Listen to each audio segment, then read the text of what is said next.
típico de tempestade e de recomendação de ficar em casas é, nós já tínhamos falado disso à hora do almoço, mas apesar de tudo acho que temos uma assistência bastante simpática.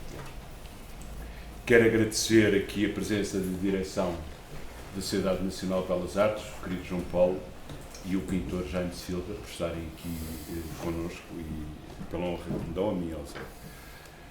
A Sociedade Nacional de Belas Artes faz parte da Rede Portuguesa de Arte Contemporânea e é a sociedade artística mais antiga em Portugal. O que é que se quer e o que é que nós vamos falar aqui hoje? Imagem é a representação visual de uma pessoa ou de um objeto. Platão considerava a imagem como uma projeção da mente. Aristóteles, pelo contrário, considerava a imagem como sendo uma aquisição feita pelos sentidos. Afinal, o que é uma imagem? Uma imagem não vale 1000 palavras, mas vale 1000 perguntas, escreveu Alan Sekula. As imagens ligam-nos ao mundo e ao que neste muda. Nos dias de hoje, a imagem vale tudo e tudo é imagem. Uma imagem pode não valer 1000 palavras, mas vale 1000 perguntas. Vemos o reflexo da nossa alma num ecrã polido, de um iPhone, de um Android, de um tablet, e definhamos como Narciso, contemplando-se na sua imagem. Vivemos na era do polido e do expoente do eu. Eu e mais eu. Perdemos de nós e dos outros na imensa rede global do mundo digital, onde todos somos amigos e comunicamos por e com emojis. A identidade da sociedade atual reflete-se na arte do gosto ou não gosto. Não comunicamos ou comunicamos pouco. Não interrogamos, não meditamos. Uma imagem pode não valer 1000 palavras, mas vale certamente 1000 perguntas. A conversa pretende ser um diálogo à volta das imagens e da experiência que os meus convidados provenientes de diferentes áreas tiveram e têm com elas. Vamos discorrer sobre as imagens que nos formam e fazem parte de nós, as imagens que nos envolvem e não abandonam. Hoje connosco temos aqui o nosso querido Zé, que nasceu no Príncipe Real, em Lisboa, tem 65 anos, tem 2 irmãos, o Ricardo e a Paula, um advogado e uma juíza. O Zé é advogado, foi vereador, inventou a Lisboa, capital de verde. É o senhor Jardim e o senhor de muitas coisas. Quando eu te pedi uma frase sobre o que era uma imagem, tu respondeste-me poeticamente e pela primeira vez no plural: as imagens são os sons dos meus olhos. De olhos vendados, os sons são as imagens dos meus olhos. Porquê, Zé? Ou queres falar um bocadinho? Porque esta escolha? Bom, vamos aqui fazer primeiro uma introdução a esta Não faças introdução. Não, a primeira introdução, eu aceitei este convite com uma modéstia de que os outros convidados são artistas, são pessoas ligadas às belas artes e estou na Casa das Belas Artes. Portanto, eu aceitei o convite por 2 razões. Não foi por nenhuma destas, porque eu não sou nada disso. Porque sou teu amigo, porque conhecemos há muito tempo e porque sou amigo da Sociedade Nacional das Belas Artes. E, portanto, a razão foi por uma razão. Eu estou aqui por amizade. Eu sei. E porque Mas de facto, tens um mundo muito rico. E me fascina a relação que qualquer pessoa tem com as imagens. E eu escolhi esta frase, esta frase é minha, porque é que de facto a minha relação com as imagens é essa.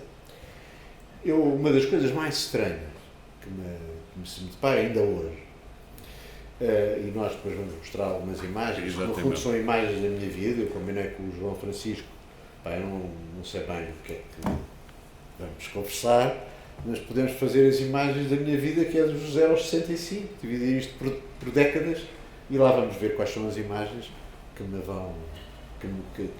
lembro, ou que tenho, ou que me garantem o futuro, ou qualquer coisa do género.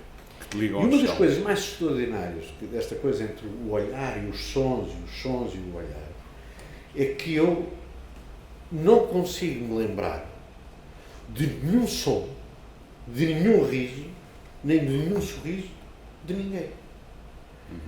E, portanto, eu tenho da minha infância, que é onde vamos começar, e já lá vamos, imagens de sorrisos, mas não tenho os sons dessas imagens, porque é uma coisa que eu não sei se isto acontece com as outras pessoas, mas curiosamente estes programas, estas iniciativas têm esta vantagem extraordinária para cada um de nós. É que obriga-nos, pode ser com mais tempo ou menos tempo, não é? Nós todos temos a mania que somos atarefados e que não temos tempo. Eu confesso, a partir do momento em que me convidaste, eu fui pensando na coisa, não é? E fui perguntando às pessoas.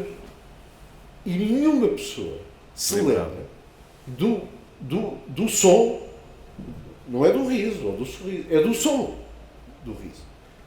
E, portanto, esta minha imagem, como é que foi a minha frase? Está aqui, não é? Não, é muito bonito e muito As poético. imagens são os sons dos meus olhos e depois olhos pensei, vendados. como é que são os cegos? Quer dizer, ou eu com os olhos vendados. E, portanto, também tem imagens que são sons. Portanto, o fundo é esta, a frase é esta e a ligação ou a explicação, enfim, um bocado... Não, explicaste muito bem, esta, porque a ideia... assim, A ideia desta conversa à volta das imagens é exatamente como eu disse, que vivemos num mundo povoado de imagens, e as imagens são todas, é conversar com pessoas que de alguma maneira estejam ligadas às imagens, ou seja, não tem que ser necessariamente um artista plástico, ou um arquiteto, ou um fotógrafo, ou um ilustrador, mas de alguma maneira abrange outras pessoas que trabalhem com imagens. E o que é extraordinário, porque nós organizamos a conversa e hoje vamos demonstrar isso em imagens, é como tu cartografas a tua vida em imagens e dás-lhe uma data. Isso é uma coisa muito rara hoje em dia. Mas, João, Diz. como é que dizer que a gente organizou isto em 5 minutos? Não é esta conversa não é uma conversa. Tu foste à minha casa e eu expliquei-te, olha, aqui está a minha vida e, portanto, fotografa aquilo que vai aparecer aqui e a gente depois eu vou-te contando o que é que estas imagens representam na minha vida. Não é? Exato. Portanto, mas mas a partir do foi, momento durou 5 minutos. Mas a partir do momento em que eu construo um roteiro, Sim, esses sim, 5 claro. minutos têm 105 anos São que é a tua 105 vida. anos, isso não há dúvida. Muito bem. Vamos começar então do 0 aos 10 anos e que tu tens aqui a imagem do teu pai, da tua mãe e do Eusébio. Que é estranho estar a confundir logo os três ao mesmo tempo. Exatamente. Mas eu vou O que é que do 0 aos 10 anos tens o Eusébio com o teu pai e com a tua Mas mãe? isto é sempre ligado à mesma coisa. É esta minha contradição na minha cabeça. Da imagem, do som, de como é que eles se ligam, se eu ouço, não ouço, quer dizer... estas fotografias do meu pai e da minha mãe eram antes de eu os conhecer. Porque eles eram novos, não é? E, portanto, eu não tenho nenhuma relação com estas imagens. Mas esta era o meu pai, era a minha mãe, antes de me fazerem, ou fazerem os meus irmãos sequer, mas algumas das fotografias elas estavam lá em casa. Quer dizer, quando se casaram, ainda era um namoro deles. E, portanto, eu nasço ainda com as imagens do namoro dos meus pais. Mais tarde eles separam-se. E isso também foi uma coisa que me baralhou a cabeça, porque as imagens e as dedicatórias que estão atrás das fotografias que eu depois mais tarde fui ver, aquilo transformou um bocado portanto, essas fotografias de facto são importantes, porque eu tive uma infância muito feliz. Muito feliz, sou um sortudo. Eu tive uma infância, a imagem que eu tenho da minha infância, dos 0 aos 10, é uma imagem feliz, mas eu não tenho quase imagem nenhuma concreta. Ok. Mas tenho coisas, por exemplo, em relação à minha mãe, eu não me estou a lembrar da minha mãe, comigo dos 0 aos 10 anos. Tenho a sensação que era uma mulher muito bonita, mas há uma coisa que eu me lembro. Quando ela me dava banho, eu ainda sinto a macieza das mãos dela a dar-me banho, que é uma coisa que eu nunca mais vou, é uma imagem. Sim. Não é bem uma imagem, é uma sensação, sim, é um toque, quer dizer, um toque absolutamente extraordinário, como me lembro perfeitamente, mas não tenho a imagem do meu pai a dar-me. Havia uma coisa que enfim, quem teve esta irmã feliz e que enfim, tinha uma vida burguesa boa e tal, a convalescença era uma coisa que eu adorava, porque a convalescença já não estava doente, sim. E sempre que imagina estávamos na cama e havia aquele frango para doentes, aquelas coisas, e eu lembro. E o meu pai trazia sempre qualquer coisa. Um presente, um carrinho, um soldado e tal. Eu não me lembro nenhuma vez do meu pai dar-me isso. Mas a ideia que eu tenho da minha doença e da convalescença também é uma coisa boa. Isso. Vinha o carrinho e vinha a coisa. E dessa infância, curiosamente, ao longo da minha vida, as imagens que eu fico também são más. Portanto, fico claro que a minha infância foi super feliz. Aliás, a minha tem uma vida feliz. Mas, quer dizer, essa infância, não tenho dúvidas. Mas lembro de coisas más. Eu lembro que um dos meus castigos era pôr-me na despensa que era escuro. Eu lembro-me disso. Eu lembro da escuridão da despensa. Não é? Lembro-me da velha bruxa da Branca de Neve. Quer dizer, é uma imagem que nunca mais saiu da cabeça. Aquela bruxa com aquele nariz adulto, aquela da maçã. Porque aguda que aparecia com maçã, exatamente. E lembro-me disso mesmo. E lembro de outra imagem da mesa, uma coisa também horrível, que nos obrigavam também a tomar aquilo, que era aquela coisa do óleo de filme de bacalhau. Sim, E é o um pânico, clássico. o pânico de porem-me à mesa o óleo de fígado de bacalhau é uma coisa que eu também me lembro. E lembro da garrafa. Eu não lembro do rótulo, mas lembro da garrafa. Mas o que é estranho é que as minhas imagens são... Quando eu estou a dizer que tenho uma vida feliz, não é? E tive uma vida feliz, e essa é a imagem que eu tenho da infância, depois lembro-me de pequenas coisas, pequenas coisas de sensações, que era a tal, do tarde de convalescença e vir o prazer do presente que o meu pai me ia dar, e aquela coisa macia da minha mãe a dar-me bem. Depois lembro de alguns objetos. O meu pai fumava muito, e morreu por causa do tabaco, e eu lembro perfeitamente da marca Sagres, do maço de tabaco. Portanto, o maço de tabaco Sagres estava em vários sítios. Eu lembro-me dele, nomeadamente no criado mudo, quando se punha as vestimentas, e estava naquela prateleira o maço de tabaco Sagres, perfeito, tem essa imagem, não é? E do cinzeiro que eu usava, que aliás que eu ainda não tenho. Eu esse cinzeiro, não sei se me lembro dessa imagem, ou se é porque eu ainda não tenho. E exatamente, e associo. E associo, e não sei se dessa altura. Bom, de qualquer maneira... maneira... E o Eusébio aqui, Zé? Hã? E o Eusébio aqui, não te querendo interromper. Porque o Eusébio aparece um bocadinho mais tarde, mas ainda durante estes períodos, dos 0 aos 10, portanto eu nasci em 58, até 68, mas ainda quero me referir aos meus avós. Eu tenho os meus avós paternos que viviam no Porto, que eu só via uma vez por ano, e é uma imagem que eu tenho de ir a Famalicão, não é? E tenho a imagem dos meus avós aqui, onde eu me lembro perfeitamente. A coisa que eu me lembro mais do meu avô é a dele. Portanto, eu devo ter dormido algumas vezes em casa dos meus avós maternos, não é? Do meu avô fazer ginástica de manhã. Que era uma coisa que o meu avô era um homem enorme, 1,90 m, careca, e eu lembro do meu avô agarrado à porta e fazer uns exercícios e ter um peso, aqueles pesos de ferro com duas bolas. Também me lembro que o rodavam no ar, que era uma figura imponente. O meu avô era um homem de 1,90 m e fazia com peso, coisas assim como a gente viu depois mais tarde no Pátio das Cantigas, o Ribeirinho, só que o Ribeirinho não era uma figura mais pequena, e o meu avô era um gajo com 1,90 m e fazia aquilo com mais facilidade que propriamente o Ribeirinho.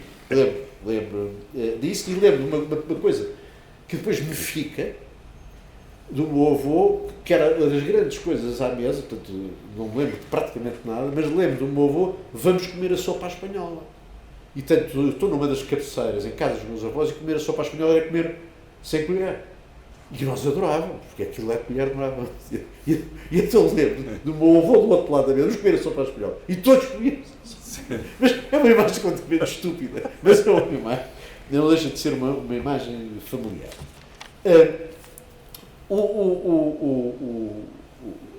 Nesse período nós passamos férias em vários sítios, passamos férias na Ericeira, e eu tenho muitas fotografias dessa altura, mas não me lembro de nada na Ericeira, a não ser, que é estranho, não é? A não ser de ter me deparado com uma lagosta na cozinha. Mas eu lembro que a lagosta era enorme, não devia ser, não é? Mas eu era que era pequeno. Mas a tu eras eu vi a lagosta a passear na cozinha da Ericeira, como hoje se vê os miúdos de dinossauros e coisas, que nunca mais me esqueci da lagosta. Aliás, o Natal, que é uma referência que eu também tenho na minha face, o meu pai punha os presentes, quer na árvore de Natal e outros na chaminé, e lembro-me dessa imagem da chaminé, o sapatinho que se punha, tanta gente acreditava nisso tudo, e lembro-me do peru. Portanto, eu tenho duas imagens, os bichos que eu tenho, é do peru do lado e da lagosta a avançar comigo terrivelmente na Ericeira. Passámos férias na Ericeira e passámos férias no Estoril. E no Estoril, a imagem que eu tenho é ouvir o relato. Não, a Matilde aqui, sim. Ouvir o relato daquele célebre jogo que o Portugal ganha 5-3 à Coreia. E estou nos jardins do Casino do Estoril. Eu lembro perfeitamente disso. E o meu avô a dizer 3-1, 3-2, é 3-3, 4-3. O tal meu avô de 1,90m, careca. Fazia, exato, ginástica. Mas lá uma coisa, eu tenho esta imagem, mas não estávamos a ver nada, porque estávamos a ouvir rádio. Exatamente. Estás a ver? Portanto, eu não tenho as imagens do jogo, eu tenho estas imagens disto, e ter a consciência que tínhamos feito uma coisa absolutamente extraordinária. O Eusébio depois é um homem que me acompanha a minha vida, como noutras décadas vai-me aparecer. De facto foi um jogador desse. Mas também houve coisas aqui que me ficaram para o resto da vida como uma aprendizagem. Isso eu lembro dos meus 0 aos 10 anos e ficaram para sempre. Uma coisa, a propósito do Eusébio, foi uma tia de uma tia minha madrinha, que me levou a um baile de máscaras, tinha pai 8 anos ou 9, no Cinema Império.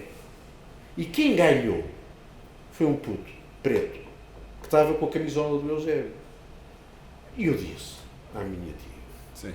Mas isto não é máscara nenhuma, isto era só pôr a camisola, porque havia lá princesas todas com os cabelos, e ela disse, tens razão, isto foi um bocado de batustice, mas o miúdo ficou todo contente, que a gente também vai ficar contente, e eu fiquei contente. Mas foi uma batustice, não é? Bom.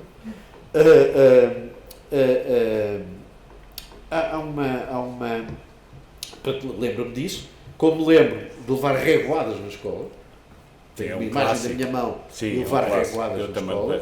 E lembro-me de ter sido apanhado, porque nunca mais fui apanhado na minha vida, quando no bolo rei tinham dito que quem tivesse a fava pagava o bolo, e a mim calhou uma fava e eu tirei por baixo da mesa e fui apanhado. E passei uma vergonha horrível. E eu disse assim, pá, nunca mais tenho que enfrentar. Terei que enfrentar sempre o que vai aparecer à frente. Seja a fava, ou seja a prenda, não é o presente.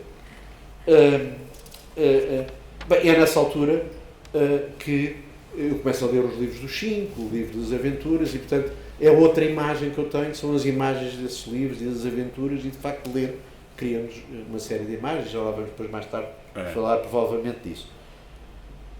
Mas tem curioso que, apesar disto tudo, uma coisa que eu li outro dia, para resumir estes do 0 aos 10, e acabamos aqui para passarmos já para a outra parte, eu outro dia aprendi, por causa da repetição. A repetição é uma coisa, nós percebemos isto com as crianças, não é? As crianças aprendem uma coisa e depois querem mais. Mas não querem mais outra vez, não querem repetir o jogo, ou não querem repetir 50 vezes. Lá está a gente a contar a mesma história 50 vezes, ou lá está a contar a mesma coisa, não é? Quer dizer, é um facto da vida. A mesma coisa acontece com a imagem e com o som. Se tu puseres um vídeo de um cantor, não é? E ouvires o vídeo, o homem a cantar, o homem ou a mulher, ou o que for, a cantar, e ouves aquilo tudo dele a cantar, e se ouvires 10 vezes, se depois tirares o som, tu estás a ver e estás a ouvir na mesma. Ficamos por aqui, então, dos 0 aos 10. Exato, nós vamos já lá chegar. E temos agora, dos 10 aos 20 anos, um filme que te marca. Aliás, é um filme que tem 66 anos, que é Os 12 Homens em Fúria. Tu tens 105 que é um filme absolutamente brutal e que é bastante contemporâneo. Eu escolhi estas imagens que temos aqui, que é um julgamento de um jovem acusado de matar o seu pai, e há só um que defende esse jovem contra todos os outros, e que eles, entretanto, depois, no meio daquilo, tentam perceber porque é que ele o defende, e vão tentar até ao fim alterar a perspectiva da história do Henry Fonda que o defende. Mas, entretanto, é aqui, a partir deste filme, é que tu decides ir para direito. E eu achei extraordinário que dos 10 aos 20 é a única imagem que tu escolheste, ou que tu sugeriste, este 12 Homens em Fúria. Queres falar um bocadinho como é que este filme define, e ao mesmo tempo é interessante, sendo o teu irmão advogado e a tua irmã juíza, isto agora já é... Todos eles viram o mesmo filme e tiveram a sensação que tu tiveste. Ou como é que tu chegas ao filme? Eu aqui fiz uma batata enorme. Eu disse esta coisa, mas este é o fim dos 10 aos 20. Eu agora vou-te ver aqui uma série de imagens e dar aqui uma série de imagens para chegarmos aqui. Claro, porque as conversas são sempre uma surpresa. E depois falar daqui. Eu lembro que logo no princípio dos 10 anos, isto vai ser uma oferta aqui para o Jaime, para o mestre Jaime, pintor, é que eu aos 10 anos fui a Madrid com os meus pais, mas a minha obsessão era a pista de Scarlet que tinha recebido nesse Natal, mas lá passava o fim do ano. E quando fui ao Museu do Prado, a imagem que eu tenho e que é apontada pela família, eu sentado, eu lembro perfeitamente de me sentar e dizer: estou farto de ver bonecos. Que é uma ofensa. É uma ofensa. Estou farto de ver. E tinha recebido nessa altura, porque estava outras imagens que me fascinaram, que foi a revista do Tintin. E o meu pai tinha encadernado a revista do Tintin. Dos 7 aos 77 anos. Exatamente. E tinhas lá tudo. Tinhas quase, não era só o Tintin. Sim, tinhas o Michel Vaillant, o Simon Duflan, o Black and Mortimer. E portanto essas são as imagens que eu começo nessa década a receber. E portanto essa ida ao Museu do Prado é um flop absolutamente. É a imagem que eu tenho destes pintores todos que estiveram aqui, com os meus amigos pintores que estão aqui, levam a ofensa, mas eu de facto, a imagem da família é o Zé está farto de ver bonecos. E portanto, com as Velázquez, com as carapuça, e impossível que eu sabia que tinha no hotel a revista Tintin e tínhamos a pista Scarletrix. Nesse princípio dos meus 10 anos, é que também eu mudo de escola. Eu na primeira escola não contei. A imagem que eu tenho da escola, além da reguada, mas não tenho imagem da professora, não tenho nada, é da árvore do campo de futebol. Portanto, é uma imagem absolutamente extraordinária. Qualquer pessoa que andou no Estornato Lusitânia sabe, tem essa imagem, conhece essa imagem. Não é propriamente poética. Depois eu mudei para o São João de Brito. E no São João de Brito, aliás, há um amigo meu que transita de um lado para o outro, eu sabia que imagens que me ficaram na cabeça, porque todos os dias 8 de dezembro, ele fazia anos, dia 8 de dezembro, já morreu, infelizmente, nós víamos filmes do Charlot em casa dele. E, portanto, eu inicio-me com o Charlot e aqueles filmes que se punham nas máquinas de filmar, não é? E todos os anos, durante uma época, 3 ou 4 anos, dia 8 de dezembro, eu ia para a casa do meu amigo Luís, que morava à frente de mim, e o pai dele lá punha os filmes a rodar, e eu vejo o Charlot com aquelas coisas do Charlot, e, portanto, foi uma imagem que me ficou na cabeça. E uma das coisas mais extraordinárias que eu vou repetir também várias vezes é que eu lembro perfeitamente de algumas amizades que eu fui fazer à minha vida, e uma das que eu me lembro melhor foi entre os 10 e os 20 anos, e foi no Estoril, do meu grande amigo do Estoril, que tinha uma família absolutamente extraordinária, onde eu passava sempre 15 dias. Essa imagem que eu tenho, que era uma família alegre, uma família que recebia como eu não estava habituado, como eu fazia parte da família, da casa, não era a minha família, não é? E eu essa família, eles depois do 25 de Abril foram viver por fora, e que é uma coisa extraordinária, por isso é que eu também faço questão de contar esta história, é que essa família, a mãe desse meu amigo, ele de vez em quando veio a Portugal, mas eu a mãe não a via há 48 anos. E via porque morreu o marido. Este ano. E o que ela me disse, depois, ficou muito contente, que nós tínhamos uma amizade absolutamente extraordinária. Era uma amizade de verão, de 3 meses de verão. Mas era a sensação que eu tenho, a imagem que eu tenho daquela família é de uma alegria, de uma cumplicidade, de um amor absolutamente extraordinário. Foi com essa família que eu aprendi a escolher melões, que não sei o quê, enfim, que tínhamos, vi o primeiro skate, que via o meu irmão a dançar numas festas no terraço, nós éramos miúdos, e eles vinham estar fora a chutar-nos como umas moscas, nós tínhamos 4 anos mais novos, portanto eles já nos slows e nós lá a chatear, não é?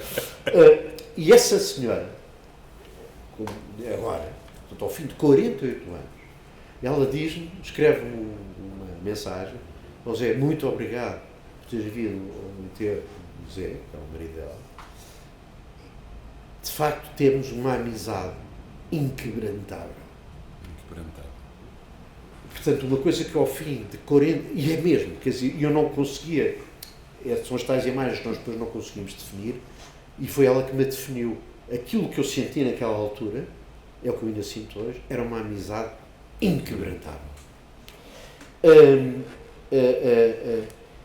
É nessa altura, dos 10 aos 21 anos, onde a minha... Já vamos chegar aqui, onde a minha imaginação se liberta pelo aquilo que eu leio, pelo aquilo que eu vejo. E eu lembro que o meu avô, o tal de 1,90 m, careca, tinha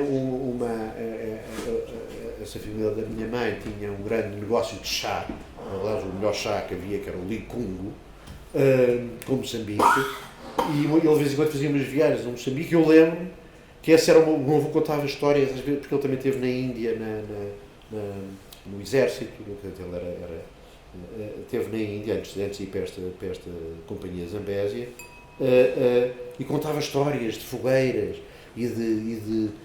o imaginário não era do que eu lia, era da personagem que vivia, quer dizer, não eram os livros do Júlio Verne, era a personagem que me estava a contar aventuras vividas por ele, que depois, escuro, e eu ouvia um rugido, ele não sei se inventava aquilo ou se não inventava, mas para mim era uma coisa de uma imaginação superior, tanto que eu, sempre que tinha alguma birra, dizia: vou fugir e vou ter com o avô a Moçambique. E claro que descia no elevador e depois, passados 5 minutos, lá subia no elevador, porque já pensava o que é que havia, o que é que era. Mas quando eu vou para o colégio, acontece-me também outro grande sorriso.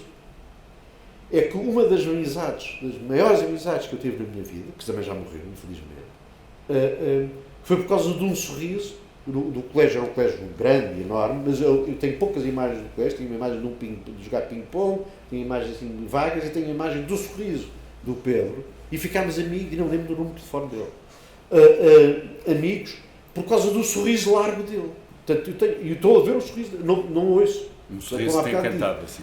Um sorriso absolutamente encantador. Encantador. E nessa altura, são coisas que eu retenho, muitas pelo meu avô, que nos ensinava imensas coisas de história e de outras, muitas da escola, e duas coisas que eu revelo hoje, não é? Mas que tenho aproveitado a minha vida e que até hoje eu podia ter logo dito às pessoas que não haja um problema. Há uma... Vou revelar hoje porque é uma coisa simples para descobrirmos o tempo, não é? Mas são duas imagens boas para nós percebermos. Uma é a lei de Buzz-Bullet. Ninguém sabe o que é a lei de Buzz-Bullet, mas a lei de Buzz-Bullet é muito simples. E também posso depois reproduzi-la para o arco-íris, para saberes como é que vai fazer o tempo. Eu hoje não vi nenhum arco-íris, mas se tivesse visto o arco-íris eu tinha dito logo se o tempo ia melhorar ou piorar. Porque é científico o que eu vou dizer, não é? E aprendi isso nesta altura. A lei de Buzz-Bullet diz assim: se estivermos com os braços caídos, de costas para o vento, curiosamente, bate mais na mão esquerda. Façam essa experiência. É a lei de Buzz-Bullet. Isto é uma lei que existe. Ninguém provavelmente conhece, e eu também nunca a divulguei. Embora ela é uma lei física que toda a gente conhece. Se tu estiveres com as mãos para baixo, sentes, contra o vento, sentes vento na mão esquerda. Se as nuvens, eu não me quero enganar aqui, se as nuvens estiverem a ir da esquerda para a direita, o tempo vai ficar pior. Se as músicas estiverem a vir da direita para a esquerda, vai melhor. A mesma coisa em relação ao arco-íris. Se o arco-íris estiver para Barlavento, pior. Se o arco-íris estiver para Sotavento, vai ficar melhor. Eu hoje não tive ocasião de fazer nada disto, porque não tinha logo decidido e telefonado, para podem ir. Exato, quero que vocês falarem. Estas coisas que eu guardei segredo, porque me ensinaram. Aliás, ensinaram-me outra coisa, que é tirar soluços, mas eu não vou explicar isso. Numa cela de ida às vacinas, o meu irmão deve se lembrar bem disso, mas é um segredo, que esse não se pode mesmo divulgar. Estas coisas serviram-me a minha vida toda. Namoros, conversas, vamos arriscar, podemos viajar à vontade, porque o tempo vai estar bestial. Ou vamos para ali porque eu vi o arco-íris, ou não sei o que, quer dizer, está mau tempo.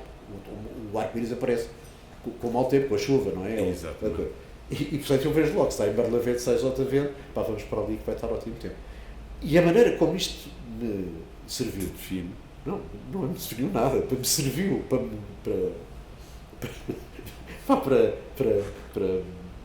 engatar, para agradar, estás a perceber? Foi e aprendi, aprendi nesta altura. É nesta altura também que eu tenho as minhas primeiras paixonetas e que eu lembro-me as minhas primeiras paixonetas, e lembro de ir para a casa do meu coroa atrás de mim, e lembro de estarmos a comer torradas e chá, que não é nada normal com estas idades, antes disto, e ouvi discos, e estávamos os dois apaixonados, cada um pela sua miúda. É, nesta altura, que eu tenho uma imagem fortíssima, e porque é uma imagem que eu faço um grupo de amigos muito forte, que é quando eu consigo ir com dois amigos meus, o tal do Sorriso Largo e outro, e vamos ao cinema com 7 amigas, que ainda são 7 amigas minhas hoje. Fantástico. E vamos ver A Aventura no Peseiro, no cinema Berna. Tenho a minha imagem, não me lembro nada do filme, não me lembro nada delas, lembro-me que as conheci e lembro-me que o filme, não lembro nada do filme, mas lembro-me que estávamos todos à porta do cinema. Eram daqueles filmes trágicos daquela altura. Do cinema Borne. É nessa altura que eu começo a ler o Essay de Queiroz, e até aparece o 25 de Abril, que é, portanto, entre 68 e 78, entre os 10 aos 20, aparece o 25 de Abril, que é uma revolução completamente da minha família, e tem imagens fortíssimas dessa altura. Não é? E é quando há uma liberdade que vem com uma série de imagens, portanto, eu aqui não vou falar de imagens eróticas nem nada disso, e são imagens que vêm à cabeça das pessoas na altura das infâncias e das coisas, por várias razões, não interessa nada disso, mas lembro-me de uma que acho piada, porque que é quando alguém vai a Londres e há aqueles espetáculos do Air, o Calcutá e tal, e depois vem um filme que vem para Lisboa, e nesse filme do Calcutá é engraçadíssimo, porque há um concurso de masturbação entre 5 miúdos. E as imagens de cada um dos miúdos, portanto, as imagens de cada um dos miúdos passavam para os dos outros. Um via uma mulher a fazer não sei o quê, outro via não sei o quê, outro via outro, e havia um que aparecia sempre um zorro. E as imagens de cada um passavam para os outros. Imagina o que é que estavam todos lá naquelas malabarismos, e aparecia o zorro na cabeça dos outros, e eu via as televisões. Muito bom. Não, o Fellini utiliza muito isso depois dos filmes dele, dizer, não, mas sim. Bom, é neste percurso todo, com estas piadolas e estas coisas, que eu chego à decisão, há um filme é mais antigo que eu, e que é muito mais antigo que eu, e que eu só o vejo muito depois porque é um filme falado lá em casa. Este 12 Homens em Fúria é um filme falado lá em casa. É falado pelo meu tio José Manuel, que era um cinéfilo, irmão da minha mãe, é falado pelo meu irmão, é falado por toda a gente, porque é um grande filme, não é? E é um filme que me decide eu ir para dentro. Porque, de facto, é um filme onde esta coisa da justiça é como tu dizes, é um filme em que o Henry Fonda não acredita bem na história que estão a contar, e onde a personagem humana está lá toda, o que só se preocupa com ele próprio, o que se preocupa pouco com os outros, isso é a mesma coisa, mas o que tem problemas em casa e que, portanto, olha para as coisas com os problemas dele próprio. E, portanto, a maneira como ele filma, tudo fechado. Para além de ser um grande filme, é um filme que de facto define, que de facto vale a pena às vezes olharmos para as coisas como deve ser, e este sentimento da justiça é um sentimento que está presente na minha família, e portanto este filme é isso, e portanto é o que me leva depois a ir para curso de Direito, obviamente também por muita imitação ao meu irmão e à minha irmã, e havia uma tradição do avô e do bisavô serem formados em Direito, e portanto dos meus 10 aos 20 são estas as imagens que eu fixo. E daqui passamos entre os 20 e os 30 anos e continuamos com o cinema, e há 2 filmes absolutamente extraordinários, definitivos desta altura. Portanto, um é o Apocalipse Now, que tem estas imagens aqui que eu escolhi. Esta do Roberto Valle, que é o louco, lembras que ele fala nada como o cheiro de napalm pela manhã. O Marlon Brando, esta cena aqui com o Mitch, e aqui o Jorge Lucas numa cena de rodagem com o Marlon Brando. Porquê este filme do Apocalipse Now? Ou seja, porque outro filme que nós vamos agora ter aqui também é sobre a guerra, é o Caçador, mas é de uma perspectiva diferente, é um grupo de amigos que parte para a guerra, e aqui tem a ver exatamente com a loucura, com a demência da guerra. Porquê o Apocalipse Now, Zé? Porquê a escolha deste filme tão forte? Este filme é fortíssimo. Sim, mas tem várias versões, na cabeça do filme. Definitiva. Portanto, nós estamos, isto é uma coisa depois de 25 de Abril, não está-se a discutir o Vietnã, não está-se a discutir nós, a nossa liberdade, aqui, portanto é um filme, tinha um grupo de amigos que discutíamos imenso e falávamos das coisas, e portanto os filmes não eram só pelos filmes, mas era por aquilo que envolvia as amizades que nós tínhamos à volta dos filmes, porque discutíamos, dávamos voltas ao quarteirão a falar dos filmes, a falar das coisas, etc. Mas este período, dos meus 20 aos 30 anos, agora aqui citando até o Pirandello, um pouco o Pirandello, o Pirandello tem uma história muito gira, não sei se é a palavra exata, mas que é o tipo que está a olhar para o espelho e descobre que o nariz dele, eu não sei o que ele se chama nariz, o nariz dele está a achar ali um defeito, até pergunta à mulher. E ele toma consciência de que se calhar as pessoas não olham para ele, portanto, a ver como, não olham para ele como ele imaginava que eles olhavam, e entra ali numa paranoia de que mas quer dizer que as pessoas não olham para mim como eu penso que elas deviam olhar, e entra ali numa crise de identidade que terrível, aliás, aquilo é um drama, porque ele, a vaidade, também entra nisto, o perturba na imagem que ele pensava que tinha, que dava aos outros. Por causa do nariz, estava mais torto. Eu passo aqui de um passo muito curioso. Antes de chegar aqui a uma coisa mais pesada, mais introspectiva, porque nessa altura, numa primeira fase, eu ainda era muito infantil, apesar de ter esta idade.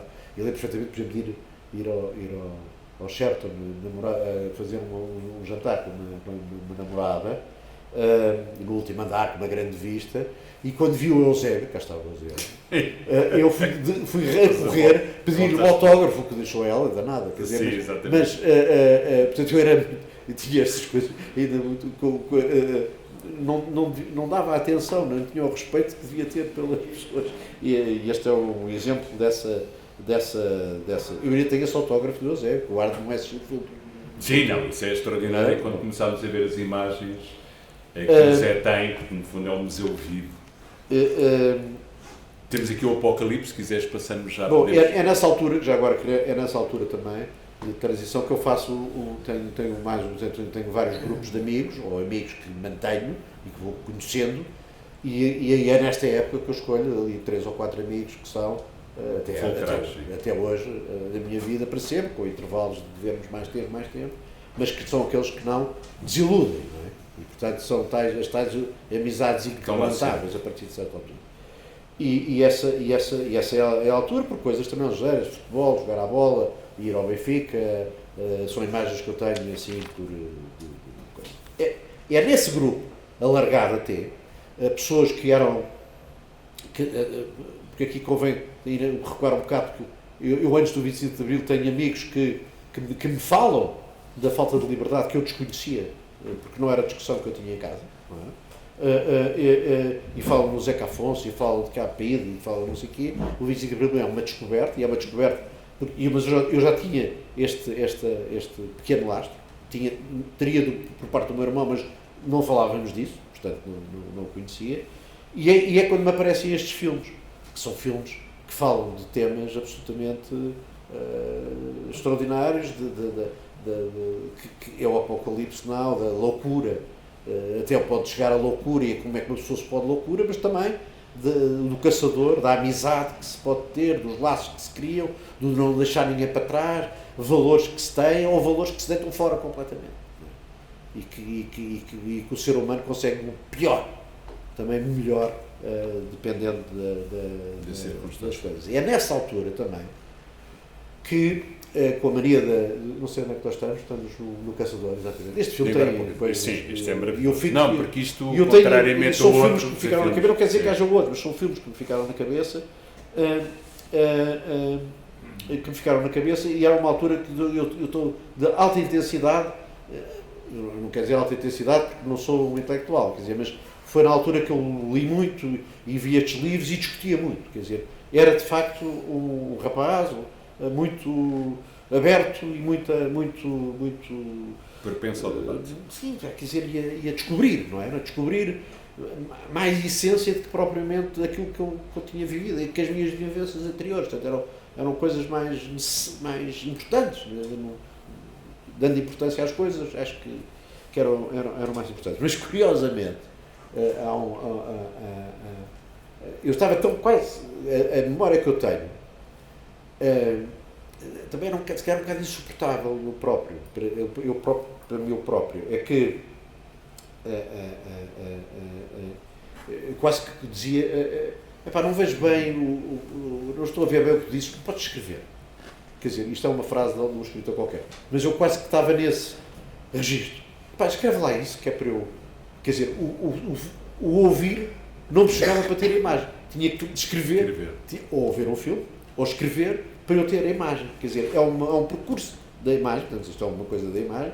Como é que nós, numa altura da vida, as imagens que nós temos têm que ser outra vez, nesta fase, outra vez de cinema, outra vez da escrita. Estás a ver? É uma coisa engraçada de ver. Não, é por isso é que eu daqui queria passar a 2 livros extraordinários que tu escolheste. Portanto, eu pus esta imagem aqui do Caminhando sobre as Nuvens, do Friedrich, para ilustrar A Montanha Mágica, o livro que é um dos teus livros da tua vida, que é A Montanha Mágica, de Thomas Mann, e o Dom Quixote. Aliás, isto é uma das peças que o Zé tem na casa dele, portanto, na casa dele podemos encontrar vários Dom Quixotes espalhados pela tua casa, em sítios específicos, e eu escolhi esta imagem, esta gravura do Dom Quixote, que é fantástica, que é ele na sua biblioteca a ler os livros, e a partir dos livros a ter aquela imaginação prodigiosa que depois o leva a ir com a Sancho Panza em grandes aventuras. Porque estes 2 livros,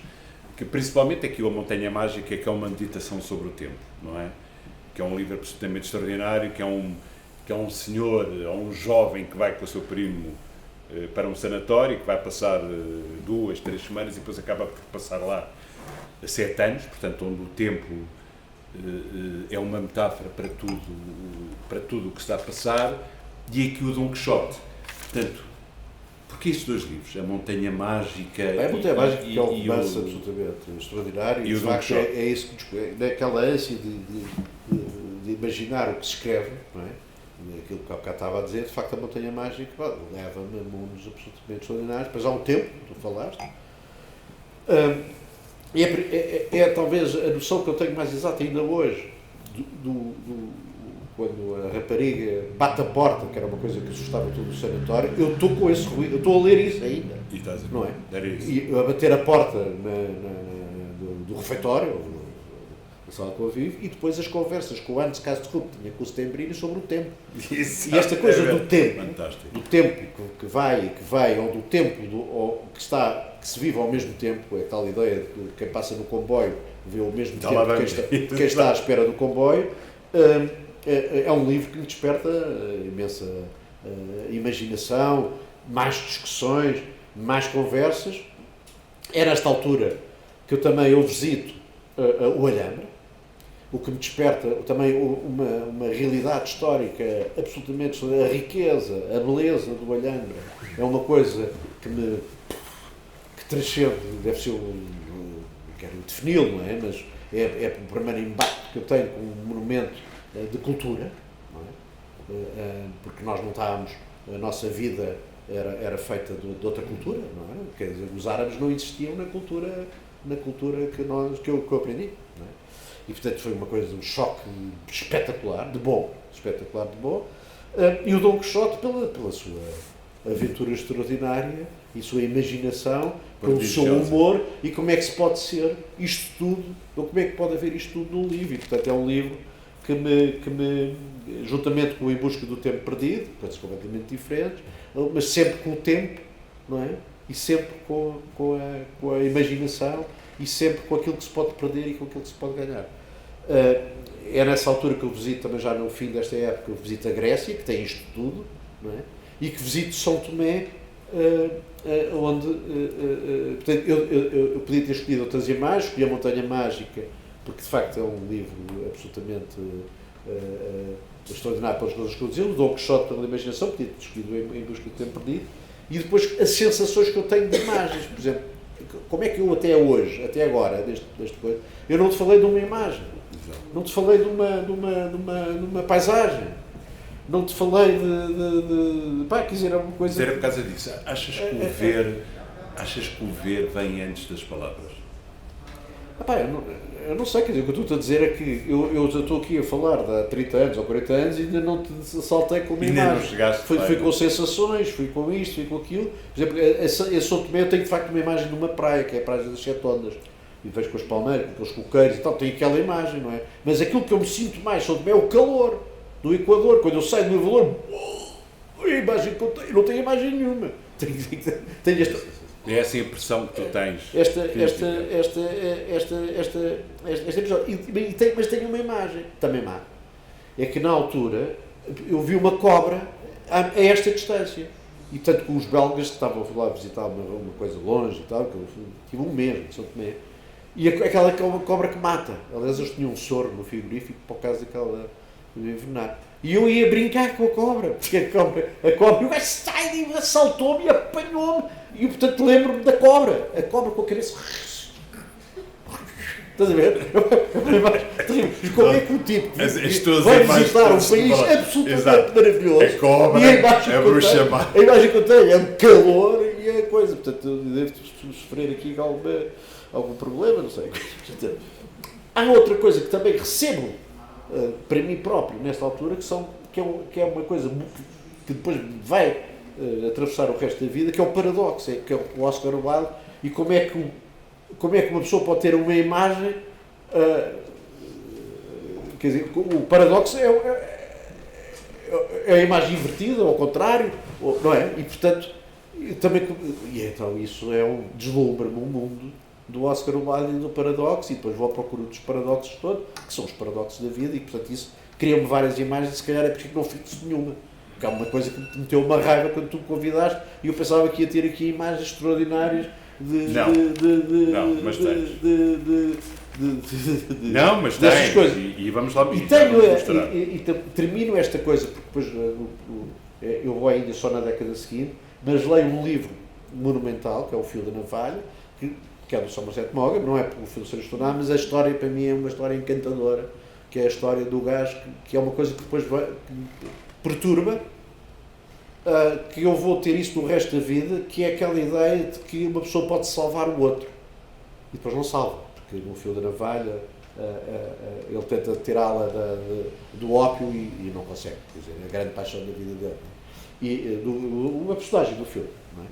E isso é uma coisa que também me atravessa a vida, com a ideia de que eu posso, que uma pessoa pode se ajudar, salva-se, não sei o quê, quer dizer, é uma merda, desculpa lá a palavra, que fica Estás desculpado. Que ficou na cabeça. E chegamos aos 30 e 40 anos e continuamos no cinema, agora com um filme completamente diferente, mas é extraordinário, mas tem a ver um bocadinho com o que tens falado, que é com a amizade Cinema Paris, que estabelece entre este menino, o Totó e o projecionista, não é? E eu escolhi estas duas imagens, ele olhar para aqui para os negativos, e esta que ele viu aos filmes, e quando ele regressa a casa, ele entretanto é já um realizador, e descobre esta prenda que ele tinha deixado, que eram os beijos proibidos, que não podiam, portanto, e há uma sessão de beijos, eu escolhi aqui este beijo, mas isto é essencialmente um filme sobre a amizade, não é? E sobre a amizade que estabelece entre um menino e as gerações. E um menino e um senhor que podia, mais do que pai, podia ser avô, não é? Bom, eu já vou chegar aqui a estes filmes para começar, porque o outro Não, filme, porque é para o outro continuar. filme é a Aurora, que Sim, é um filme mudo, já lá vamos mas agora. é um filme mudo, cheio de sons, não é? E, portanto é uma coisa absolutamente Sim. extraordinária. Mas que é Neste, diferente, estamos, diferente. estamos 88, 98, estamos aqui, eu com os meus 30, 40 anos. Estamos quase a chegar aos 65. Os 30 ou 40 anos. É um dia que eu vou à Índia. Eu vou à Índia com o cheiro do livro que li, mas esqueço rapidamente. E curiosamente a Índia talvez seja o sítio com mais paisagens mais extraordinárias da vida. Mas eu reconheço essas paisagens da Índia nas fotografias. Na minha cabeça, o que eu tenho é um banho absolutamente extraordinário que toma um banho no chuveiro, onde estão umas pessoas com uns baldes em Goa, e eu estou a ver um balde, eu estou a ver um balde e a água, e depois a dizer mais um balde, e a imagem que eu tenho é dessa, e de chegar a Goa e ver uma Nossa Senhora, e as pessoas todas a rezar, em Concaninho, e eu sem perceber nada, e adormeci, estava estourado, tive um mês também na Índia. Lembro do nascer do dia em Varanasi, então uma imagem pungente e que fiquei até revoltado comigo próprio, porque dizia como é que é possível eu estar aqui a ver os mortos todos no nascer do dia, e eu estou a tirar fotografias. É a mesma coisa que nós estar uma data de turistas a tirar fotografias dos nossos funerais, não é? Quer dizer, mas aquilo de facto era a contradição entre a beleza e é extraordinário, as imagens a confundir-se dentro da minha cabeça. Eu vivi completamente confundido com a Índia, a Índia faz-me bem, senti-me a ser um minúsculo,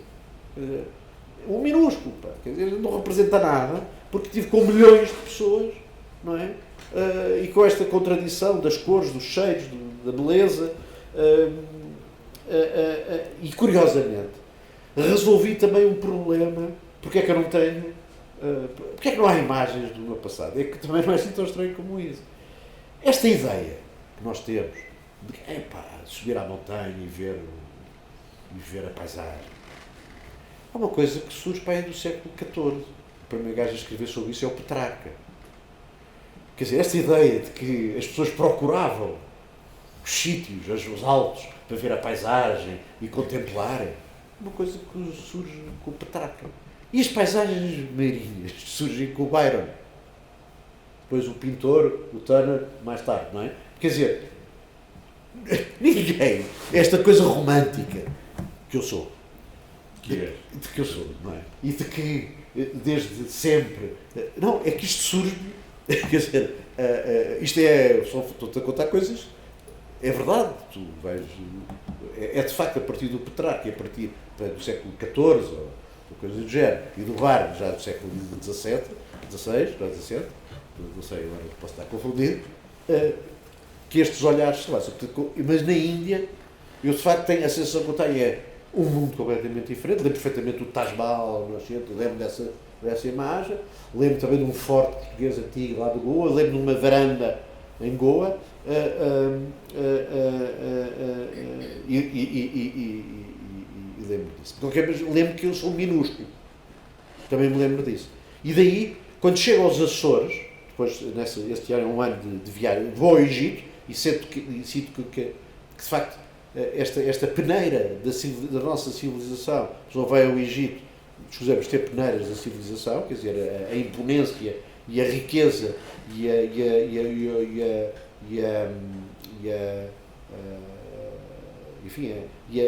a civilidade do Egito, com todos os defeitos que existem antes e tal, quer dizer, havia uma civilização absolutamente extraordinária, e esse contraste também fez-me. E é nesta altura que eu venho com a Índia, com isto, que é nesta altura que eu venho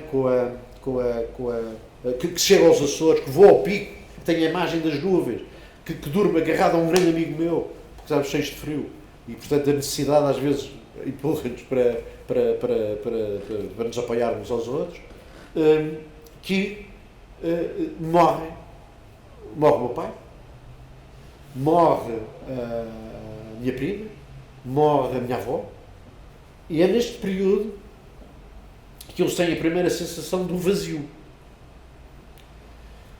E essa imagem, que depois vamos mostrar aí, é houve uma altura da minha vida que quis representar o que é o vazio. E eu senti o vazio. Há um vazio, o vazio da impotência que é com a morte. Que eu senti nessas vezes, depois senti noutros pecados da minha vida com outras mortes. Não é? Mas este ano foi um ano absolutamente terrível. E eu uma vez quis representar o vazio. Com uma imagem, aliás, vais mostrar, julgo eu. Exatamente. Eu tentei com duas amigas minhas, uma delas que morreu, infelizmente, o vazio. Cada um de nós, eu nunca falei disto com a que ainda está viva, não é? Mas o vazio, era irmos mesmo ao vazio. Estás a ver? O vazio. Eu tive esta sensação de representar em pintura, acho aquilo miserável, mas é o que é. Eu não tenho jeito para pintar. Mas isso foi de certo. E foi uma coisa que eu depois também aprendi nessa altura, que devo ter lido em qualquer lado, que tem a ver com o espelho. Isto acontece com qualquer pessoa, não aconselho a fazer essa experiência, mas acontece com qualquer pessoa, tem a ver com a imagem. É que se tu vês um acidente, ou se tens alguma coisa traumática e olhas para o espelho, tu vês-te a ti desfocado. Então a tua imagem não é quando estás a fazer a barba, a imagem é diferente. Não é? Por isso é que se tapa, provavelmente, por isso é que nós vemos nos filmes taparem os espelhos com panos. Que é para as pessoas nessas alturas. Não é? Bom. E é nesta contradição toda, onde há a morte, onde há esta coisa toda, onde há a ida, a passagem, onde eu estou à procura de qualquer coisa, não é? E sinto mínimo, etc., que também me nasce a filha. E, portanto, a vida tem umas coisas absolutamente extraordinárias. E, portanto, é nestes chocados de vazio, nestes deslumbramentos, nestas coisas que me sinto com contradição, como é que um país como a Índia é tão rico e tão pobre, onde se viu o luxo e a miséria destas coisas todas, não é? Como é que encontro um Portugal nos Açores que me fez respirar e acreditar, etc. Nasce a minha filha. E isso é uma coisa que não tem palavras, não é? Claro, é mais. Mas ela não está aqui porque está a apresentar um livro, mas eu não me lembro, tenho fotografias, mas não tenho imagens da minha filha na minha cabeça. Quer dizer, tenho depois, e vejo fotografias, mas não tenho essa imagem. Esta altura leva-me depois a outro país, porque nasce a minha filha e eu vou para Macau. E Macau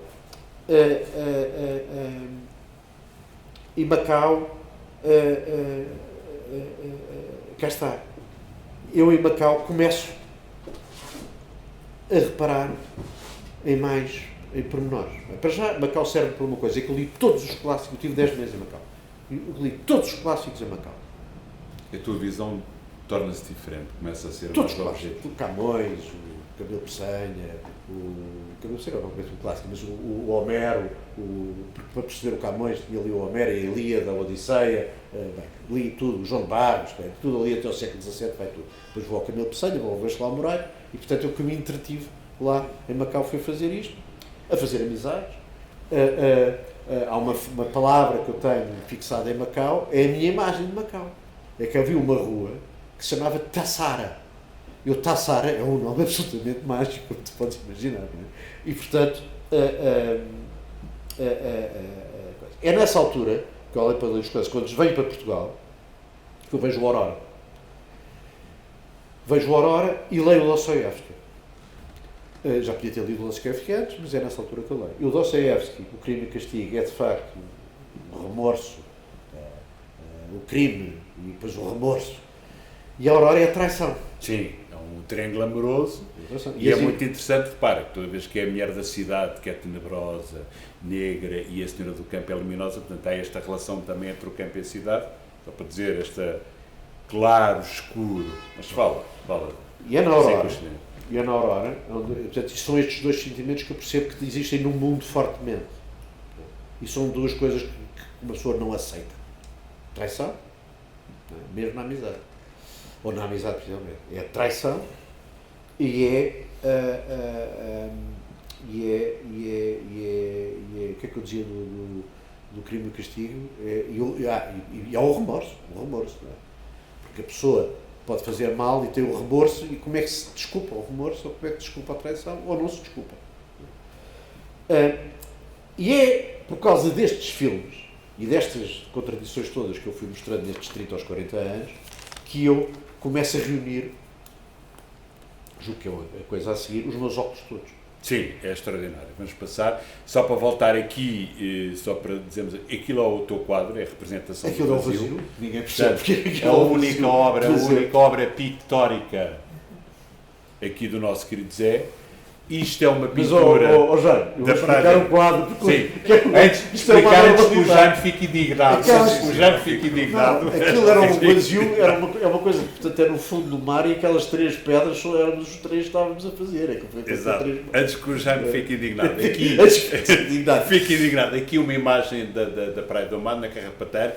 Mas isto aqui é extraordinário, por isso é que a conversa com o Zé está a ser completamente diferente e que nós estamos a falar da cartografia ou da identificação de uma personagem, que é o Zé tem isto em casa, portanto, numa sala mágica, que nós vamos agora aos poucos revelar, e que tem estas imagens, é que se contarmos, é os óculos da tua vida toda, praticamente. Sim, quer dizer, quer dizer, com fotos do Zé, quando ele fala com fotos quando ele era pequenino, cartões, os cartões de identidade na tropa, e portanto eu contei aqui 1, 2, 3, 4, 5, é para aí que tem 14 óculos, ou seja, é absolutamente extraordinário. Agora, o que é estes óculos e aquele... São uma instalação. É que nesta altura, pela primeira vez na minha vida, já, e de facto a gente tem que ensinar-se uns aos outros, e eu, pela primeira vez, eu também aprendi a olhar.